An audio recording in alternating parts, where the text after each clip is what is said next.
Papasipat natin mga boss yung isa.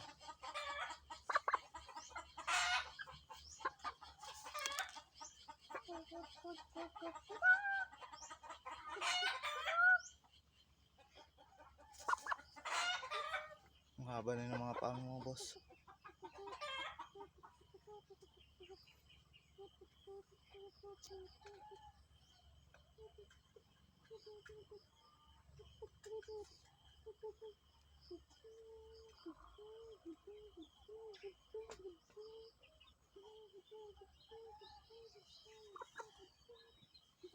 May puti siya sa pakpak.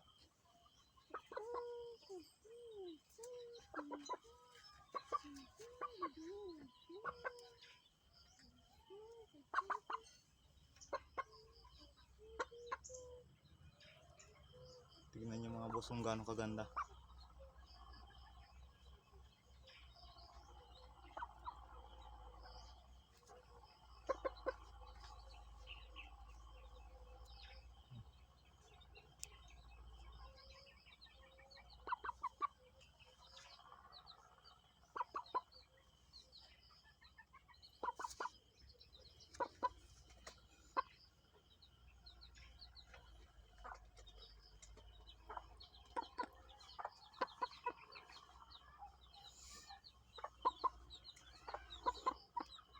Pag naglaban na to mga boss at umabot na sa yung naglaban na hindi na siya umaayaw mga boss, pag nag-umpisa na maglaban na hindi na nag-aayaw, pwede ko itong i-out mga boss.